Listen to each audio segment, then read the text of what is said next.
Hey guys, John McNamara, host, running Vegas. We're talking local sports, business, real estate. If you guys like what you see, subscribe, follow us on Running Vegas podcast on Instagram. And today, we got a special guest. Ryan Pulliam, sales manager, Tycor Title. Thank you so much for having me. I'm so stoked to be here. You got it, man. Thanks for being on. I'm stoked to have you on. Well, you know, it's funny. We're just talking about how real estate and sports is just something we're both very passionate about. So this was circled on my calendar for a couple weeks now. Me too. Anybody wants to talk UNLV, a little real estate, I can talk about it all day. Good deal. Cool. So I want to know more about you, your backstory, where you're from. I know some of these answers, but for the audience at home. No, yeah, absolutely. So I'm Ryan Pulliam, sales manager with Tycor Title Company. I've been in Las Vegas my entire life. Born and raised here, actually third generation born in Las Vegas. My grandmother was born here. Both my folks were born here. I was born here. My son's born here. So Las Vegas is truly home. Left for about a year and a half, took a promotion with the same parent company that I'm with, and that's our parent company is FNF. And so I'm celebrating 27 years with the company, the parent company, this year, and the last 6 of those have been with Tycor Title Company in Las Vegas. Wow, that's great, man. You have a ton of experience. It's funny because, you know, growing up in the industry, I started when I was 18 years old in the title plant and just kind of seeing everything that's gone on and changed, and especially seeing the market that's changed so much over the past 25, 26 years. So there have been a lot of ups and some downs. So it's been a pretty wild ride. Well, I love it because our stories, they're not the same, but they definitely, there's parallels, some similar, like my parents in real estate. So I'm third generation real estate, been in the business kind of, you know, for 20 years. So but yeah, I've only been here for 17 years, not my whole life, but I've seen a lot of shift with Las Vegas culture and real estate. So, and you went through the Great Recession too. I did, yeah. If you want to talk a little bit about that experience and the changes you've seen over the last 40 something years. Yeah, well, the funny thing is, you know, Las Vegas has a tendency to reinvent itself every few years. Every few years we go through this renaissance where before, you know, we were 99-cent shrimp cocktail and the buffets. Then became, you know, a family destination. You know, you had the MGM Midway Arcade and the theme park. In fact, my first job ever at 16 was at the MGM Midway Arcade in Excalibur. So, you know, they wanted everybody to think that Las Vegas was a family destination. And then they thought, well, maybe it's not really good when kids see their parents acting like degenerates. So then it became, you know, what happens with Las Vegas stays in Vegas, what happens here stays here. And now it's, you know, Las Vegas is the greatest arena in the world. So each time Las Vegas has reinvented itself, it almost mirrors that the real estate market has done the same thing. And we were kind of a normal market then during the boom after 9/11, and we really started to happen. And then we had the kaboom when everything really blew up and the recession happened.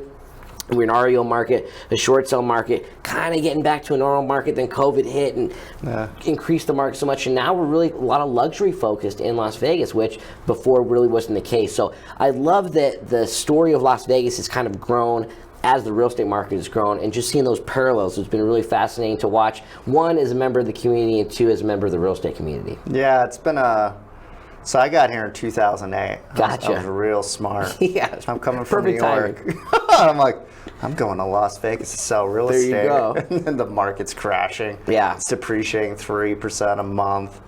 And I just doing short sales, didn't know how to. I did like 40 short sales this year. I had no idea what I was doing. I sold like 40 homes, made no money. So I'll take this market any day. Absolutely. You know, if it's just slow and steady wins the race sometimes. Oh, for sure. Yeah. But it's interesting because there are parts of that I do miss because it was different. The town was a lot small. I act like a real local now. I was like, I remember when I moved here, it was like, oh, the people coming in, and now I'm turning into that person a little bit, so I got to watch myself. Absolutely. But there's parts of it I do miss because it used to be cheap to go out, have a good time, and now it's like if you're reading the newspaper. And it's funny because my buddy and I were talking about it. It's like it's starting to turn a little bit into Los Angeles, which is, it's not a bad or good thing, but there's parts of it I like because the money's coming in. There's parts from like, it's interesting shift because Las Vegans versus folks from Southern California, they're different people, so different cultures. Absolutely. Yeah. And I mean, I think we were, you know, a number of years ago, we're still kind of the wild, wild west, you know. Yeah. I mean, the mob was running the joint, and now we're a legitimate city. And yeah, the money's coming in, which is good, but then that means the money's going out too. We're spending a lot more when we go out. So there are pros and cons. I still have a struggle realizing that you can't get everywhere in town in 20 minutes. So sometimes I'm like, oh heck, I got to leave a little bit earlier. But I know it's interesting because I've had some clients that I sold their house like 7 years ago, and they come back and the driving are like, what the heck happened to the traffic? Yeah. Because back in the day it was easy, 215, get anywhere in 20 minutes, right? And now it's like you got to pick the part of the day. You better not be going across town because that's 45, 60 minutes. For sure. It's pretty nuts. It is.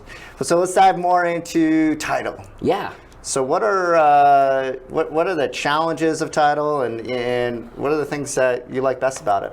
So you know, the thing that I love most about what we do on the title end and escrow end is we're kind of at the tail end of the transaction when people come in to close and they're signing on their homes, and I love seeing first-time home buyers, the smile they have on their face. I love when they bring their kids into the signing, and you know, we talk with them a little bit about how you're going to decorate your room, what's your favorite part of your new house.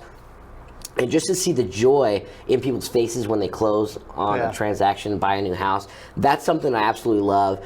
And also, you know, somebody has possibly on the seller's end has experienced a goal of real estate. Maybe they're selling their place to move someplace else, or they're downsizing because their kids have left and they're walking away with some coin. So they're happy. So I love at the tail end of it, being able to be a part of that moment in the people's lives, and believe me, nobody remembers who their title company was 15 minutes after they walk out the door. So but for that few moments, you know, we really enjoy being part of their journey. Probably the on a macro level, the biggest challenges that we're seeing in the industry is the fraud, wire diversions, and then deed fraud for vacant land, seller impersonation. So that's kind of on a macro level. And then on the micro level locally here, we're dealing with a lot of infusion of joint ventures. And it's kind of becoming something where if there was a Venn diagram of what I'm kind of concerned about with college athletics and what I'm concerned about with real estate, that middle intersecting part would be a pay to play on both. The NIL and then also the JV portion, because you know, we truly believe that the consumer is best served if there's a neutral, independent, disinterested third party handling their escrow, and the JV brand just doesn't work that way, and so that's pretty much a struggle that we're dealing with locally right now. Okay, interesting. Market of the moment. I'm going to go back a little bit because it's interesting. I was just talking to my buddy about this, about fraud that we're hearing, and I've heard it from different sources, especially because I make a lot of prospecting calls all the time, right? And especially with land, right? I'll call them up like, hey, saw your lot. No, somebody was trying to sell my house, is pretending to be somebody. So do you have any advice out there for somebody who owns a property to maybe get around these things? I know one, not with land, but with one, you could just have a mortgage on it, don't own it free and clear. Correct. After I learned that, I'm like, I'm never paying off a mortgage. I'll have like a little bit on there just for the security. Nobody tries to, you know, take my house from under me. Yeah, we've actually seen people self-encumber. Like they'll record a mortgage to themselves. They're the beneficiary. Just so when we're going through the process, we have to call and get that. But fortunately, in Clark County, I know you probably have a vast audience nationwide, but in Clark County, the Clark County Recorder offers a great service that's free. It's called the Recording Notification Service, and you can plug in your APN, your address.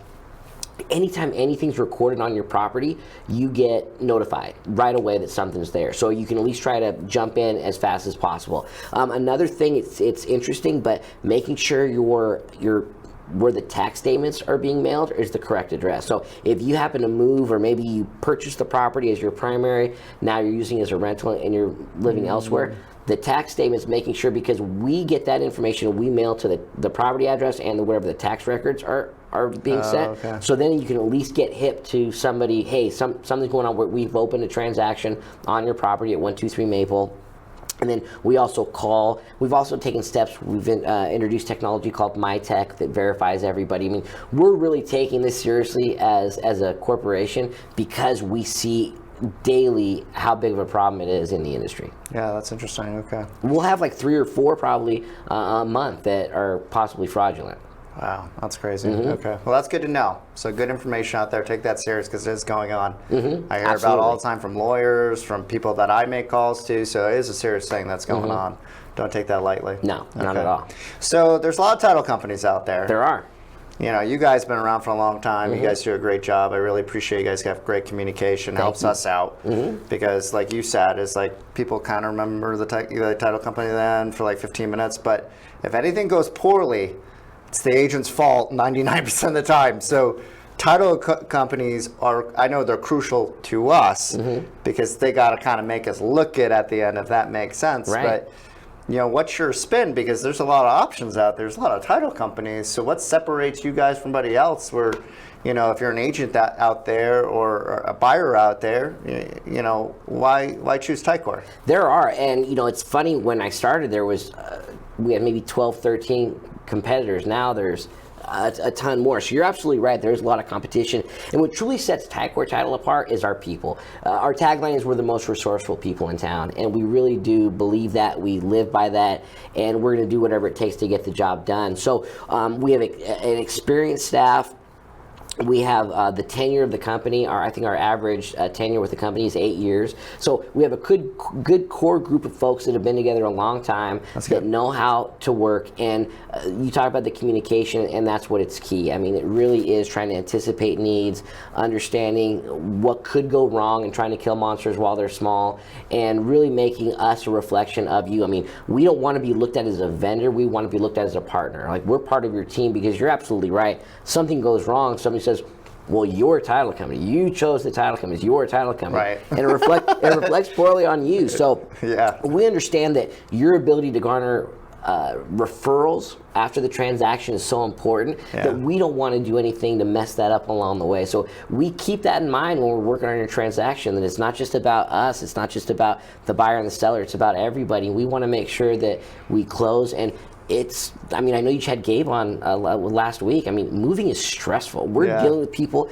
in one of the most stressful times of their lives and one of the most stressful periods of their life, and we want to make it as easy as possible. So understanding that and having that mindset going in, you know that when a deal comes to Tycor Title Company, we're going to handle it professionally, we're going to handle it correctly, and we're going to do our best to communicate effectively throughout the transaction.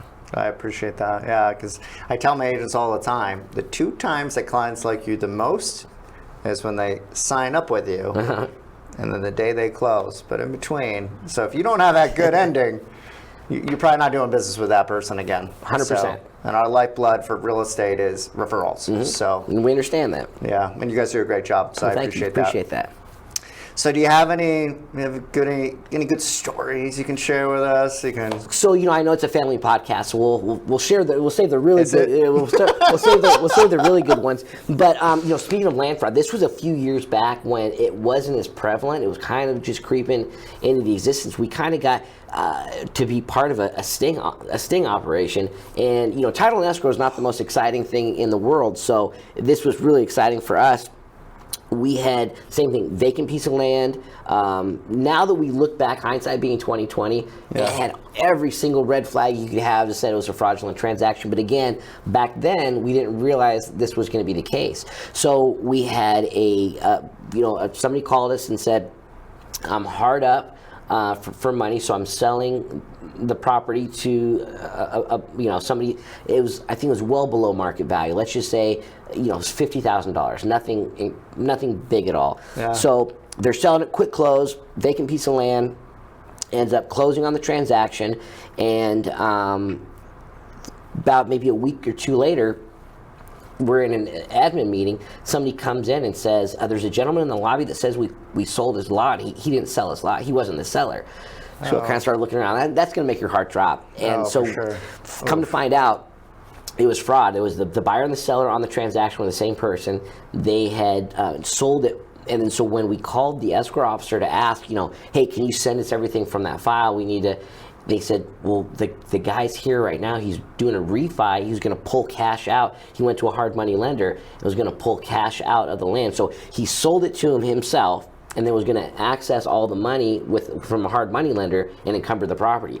So because of this, we we were able to get the authorities involved. And so when the guy came in to sign for his loan docs for a hard money lender, FBI was there, and we got to kind of be part of this thing. And so we caught him, he went to jail. We were able to unwind the sale. Happy ending all the way around. But that was kind of our first real experience of holy smokes, there's some other things going on right now. That's a cool story. I got a flashback of myself because I actually run into like and I'm assuming you too. I have the craziest stories being in real estate. I feel like it's not as crazy now as it used to be, especially back in the day here. Right. And I don't share all the stories, but it actually gave me a flashback. I was meeting a seller at a property to list it, and I drive up.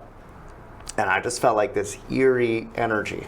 But we're just like, it's quiet, something's going on, and you just feel the energy in the air. And I'm parked in front of the house, and I see a guy like a truck far away. It's like, John, get over here. And I look around, and there are cop cars, all everywhere. And they were about to do a sting operation. Oh, wow. To go in on this property. And he wanted to, I think they were trying to get somebody out, and then he wanted me to look at it afterwards. I didn't think the timing was great on his end. I would have waited. Yeah. But he gave me no heads up. And I'm just sitting there, and they're probably like, get this guy out of here. I am just sitting in the middle. And I'm no way. And I had to wait 15, 30 minutes to get the guy out, and I looked at the house. I'm like, that's a trip. Yeah. So anyways, but cool. So, big Knights fan. Yeah. How do you think they're going to do in the Cup this year? Man, I was at the game on Tuesday, and after that first period, I thought nobody's going to be able to beat us. I mean, we were playing so well. And then I was a little concerned, obviously, when we only got one shot on goal in the second period, and then the third period just kind of fell apart. So, I hope they use that as an eye-opener, that they need to step up their game and really go. I know that second loss to the Wild was tough, but, the NHL's tough. I mean, a lot of parity in the league, and the way the league's set up is set up that way. So every night is going to be tough, but I do believe, the team that they've assembled is talented. There's a lot of talent on the team right now, and they have the talent to go far. It's just going to see who's going to show up each game. That's one thing I like. So I grew up, I'm originally from Northeast, upstate New York. I grew up being a New Jersey Devils fan, Martin Brodeur. So I'm a Knights fan, because I root for Vegas, right? Absolutely. And they were an expansion team, so it was cool. But one thing I love about playoff hockey, it's not like the NBA or the NFL, kind of a little bit, but it's the best team that wins, right? And it's what goaltender is hot for the playoffs. That's very true. That's one of the biggest things. So hockey, and I love college hockey, but hockey is one of my favorite sports just to watch, because it's just anybody can win any night. Well, the funny thing is, growing up here, hockey was, the only thing I knew about icing is one on top of a cupcake. And then, so, kind of to be in part of the infancy, and it's really cool because the chairman of the board of our company is Bill Foley. So we've really seen it from the beginning on, and we really support it. And obviously, whenever the Knights have a home game, the whole company dresses out in their Knights gear. And so it's been fun to kind of adopt this sport later on in life. But I love going to the games, and it's so exciting. It's been great for the community, because talk about culture, we were talking about before, culture was very different in Vegas until expansion team nights, and as you know, October 1st. Right. And there was a complete shift in the community where just everybody kind of started talking to each other, and it was a big culture shift, which, October 1st was obviously terrible. Right. As a community, though, it overnight, it felt different, and just you and I can talk Knights. It just changed. That's it. It was something we could all bond on, because most people, unless it's UNLV, and there's not a lot of us out there, right? We're going to talk UNLV in a little bit. It's my favorite thing to talk about. But most people, they're not born and raised like you in Vegas, right? So they're a LA fan or a New York fan, whatever it is. So or just different cultures. And Vegas is almost its own culture itself. Because 100%. Because when I moved out here, I thought everybody was nice. Yeah. Coming from New York, I'm like, Vegas people are the nicest people in the world. But you meet somebody from the Midwest, they're like, these people are rude. Right. So I don't know. Vegas is its own thing. I love Vegas. I love it. It's the best. It's absolutely the best city. Yeah. So let's get some UNLV. Let's go. All right. So I know we were talking about the head coaching. And Josh Pastner, how do we feel about the new head coach UNLV basketball. You know, it's funny. I don't know how many times that a college has had both its football coach and basketball coach the exact new for the exact same season. So typically you're kind of, okay, what's this sport going to do new, or what's this? Now we have both of them. You know, I'm excited. Running Rebels are my first love, and I tell my girlfriend they'll most likely be my last. But it's something where I will not miss a Running Rebel game. And it's funny. She's born and raised in Hawaii. She came here when she was, in early elementary school. But she didn't grow up. She's also younger than me, so she didn't grow up with the town being the way it was with the Running Rebel basketball. I mean, it was the sport in town. So we're sitting at the MAC. A couple of months ago now, and I'm looking up and I'm showing her all the banners for the Final Four. I'm like, I was 7 years old, I was 9 years old, I was 10 years old when all this was happening. So when you're kind of coming up and you're coming of age, and that's what the town was about, it was that Running Rebel, and they just took over everything. So I love them. So I'm excited about the program, and I love how Josh, coach, seems to be very, very excited. He has a lot of energy, and I think if he can take the energy of the city, incorporate that into his own energy, it could really be a juggernaut, and we could really do some big things. I'm giving him benefit of the doubt. The one thing he said during his press conference, I think, was that this was a dream job for him, and I appreciate that. But I would assume that if the University of Arizona calls, he's gone. He's gone. So it could be a dream.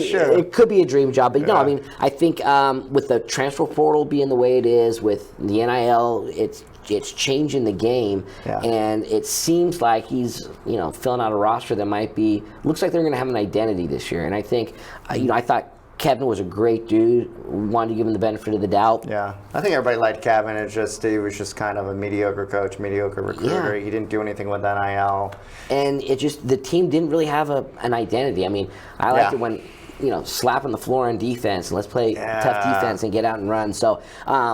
I'm always excited, so I'm probably the first person to ask if you're excited. Every year I'm like, this is a year. This is it.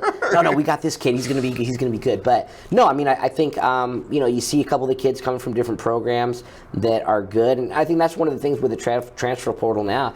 You have a kid that's probably really good who maybe overshot and went to a big power conference, wasn't getting the playing time.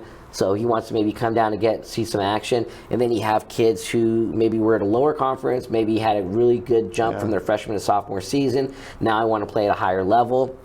I think it makes it interesting, but also at the same time, it's like you want to see kids stick at a school for at least 3-4 years. I think that's gone. Yeah, and that's the thing. I think it's gone too, and it dilutes the sport a little bit, and that's the one thing I'm a little sad about. I had Austin Starr on our show the other day. He's a former Runner Rebel. I don't know if you remember Walk On, but he played high school basketball in town, and he's in real estate. I don't know if you know Austin or not, but we were calling and talking about that. It was like the first time watching the NCAA tournament, and I was not excited. I was like 14 SEC teams in the NCAA tournament. I'm like, this is lame. They ended up doing well. Like 8 of them got to the next round. But it was just kind of like it's Cinderella story is not going to be as prevalent. Yeah, Colorado State I think was the closest one that it almost, and it's just that was the best part of college basketball. So I think I understand why the big programmers are doing it. I mean, you kind of have to do it. Yeah, absolutely. But it does take something away from it where at first with Josh, and I got here, luckily, I'm a UNLV fan because I got in right when there was like the last time they were ever good. It was Dave Rice, a couple, not good like when you saw them. Right. But they were getting like 23, 25 wins a year with Dave Rice. Lon moved over. Rice could recruit, couldn't coach, but he could recruit. Absolutely. So we had a couple good years. Anthony Bennett, like the place was Thomas and Mack was packed and on fire. Yeah, the student section was awesome. Oh man, I used to love going to games. It was so much. To this day, any sporting event I've ever been, and I've gone to a ton, football, hockey, everything. UNLV at Thomas and Mack when it's packed is the most fun. I tell you, I mean, even if that place can get loud, even if there's 5,000 people in there. Yeah. And the Rebels get running, and it gets loud, and it's exciting. And now we see the theatrics of other sports, but when that opening, when the lights please happened and the fireworks were inside, I remember when visiting teams would go back into the locker room because it was so intimidating with the fireworks, the lights, the whole place clapping and singing the fight song. I mean, it'd be great if we got back to those days. And if we think about money coming in, things getting more expensive, I believe that you could still, a family of 4 could probably go to a Run Rebel basketball game, see a great product on the court for a reasonable price, and root for kids who are coming to play, not because, they're probably getting some money, but root for kids that are coming to play for the city and for the university. So I think, get out and support them. Yeah, and I, at first when Josh got hired, it was kind of like a meh hire for me. But then to see him and kind of do a little bit more research on him, and he's defensive. I'm a defensive guy. I'm like any sport. I played football. I'm all about defense, and it's kind of changed now. Where that's not necessarily true as much now. But I do like that defensive mentality. Absolutely. And I kind of, the narrative now is it's all money and recruiting doesn't matter as much. And I totally disagree. I think recruiting matters more now, and you need the money. Yeah. So that's what I really like about Josh, because you get best of both worlds. Because the 2 guys we were supposed to land, they're not recruiters. They're probably not going to be good at bringing in NIL money. So I think we got the best of both worlds. And so far, it seems like we have the #1 transfer class for G5. Yeah. And I like the kids he's bringing. And I'm actually surprised how, I thought he did good. And then he added, all these other players at the end of the transfer portal. And I'll dive into another pod with those players.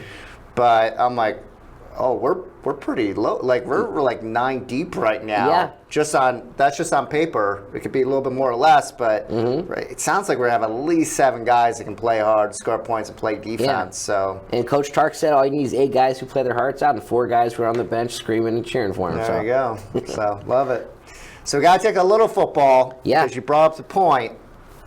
2 coaches, and it was because Barry Odom. Barry did a great job with the program. It was so great to see Barry come. I was such a Barry fan when he came in, because I'm like, we need a culture guy that can build this, because they had no culture. Right.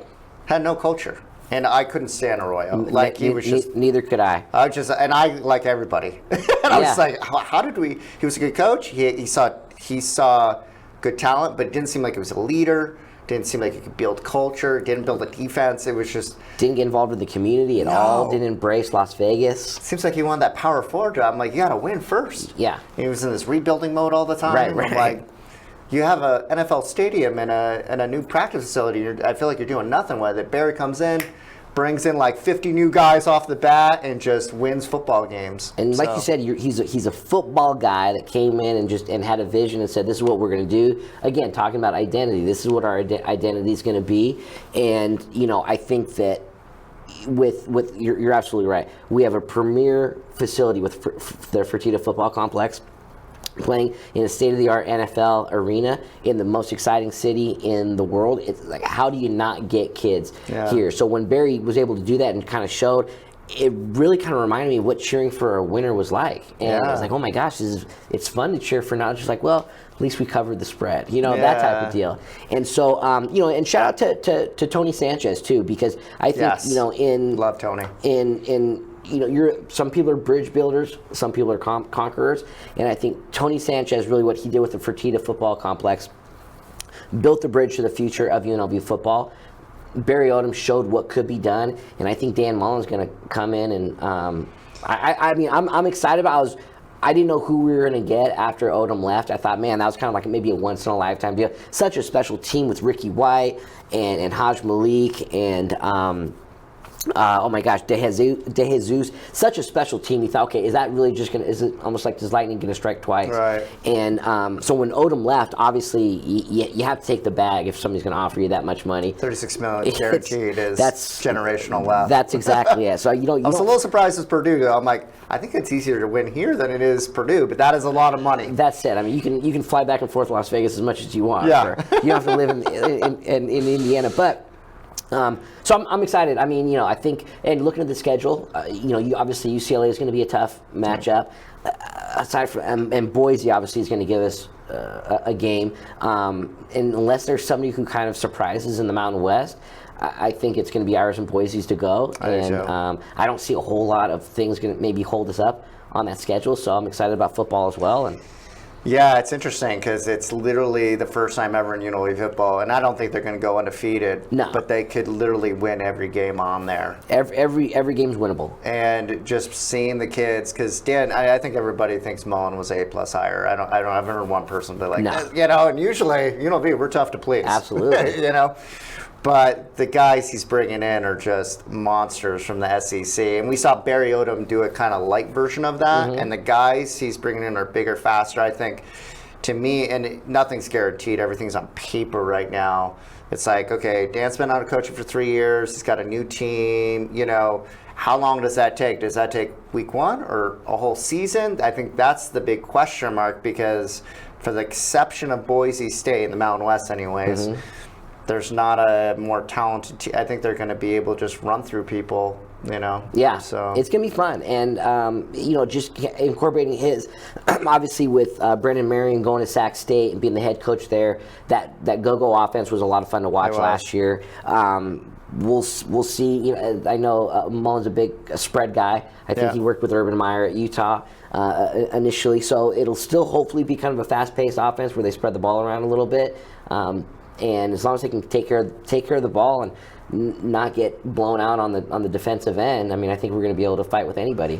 I think so too. I think they're going to be able to run the ball well. They got big offensive linemen and big running backs. Like I think this will be probably, and we've always had good running teams in the past, but I think this will be another level. And I think you hit on the nose. It's just like how can the defense kind of take that next step, and that may take a year. Yeah. Because I think there's questions on the defensive line going into the year. Linebackers and secondary look stacked from what I can remember in the past. But it's going to be a fun year regardless. I have more fun going to UNLV football than I go to Raiders. Like I sell my Raider tickets and I go to the UNLV game. No, it's and again talk about the money. What a great product you can go experience the same amenities as you do at Raider Stadium for a Raider game for an eighth of the cost. So I mean, I think no excuse for the community not to get out and support the boys. Who do you feel is going to win out in the quarterback battle?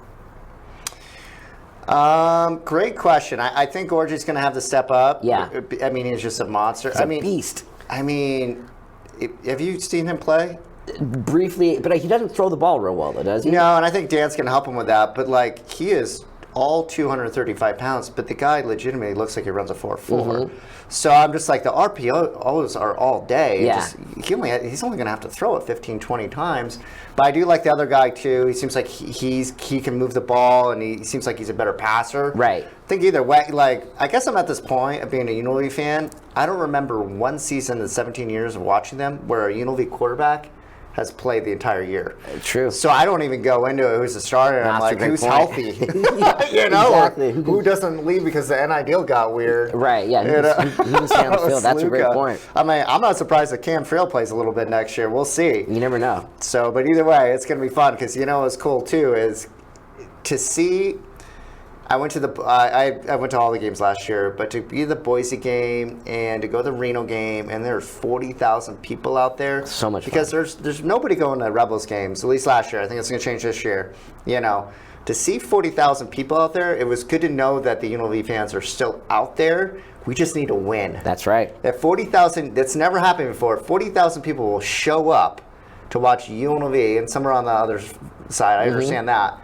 But they're still out there. We just got to win. That's right. So, but Ryan, hey, thank you for being on. Thanks for having me. It was fun to talk UNLV. Awesome. Hey, anytime you want me to come on and talk UNLV, I'm down to do that. We got to do for this sure. again. Yeah, when we get a little bit more into the season, we'll talk some football, some basketball. If you guys need a good title company, Ryan's your man, hit him up. Or if you see him at a UNLV game, buy this guy a beer. All right, guys, run to Vegas. Take care of yourselves today.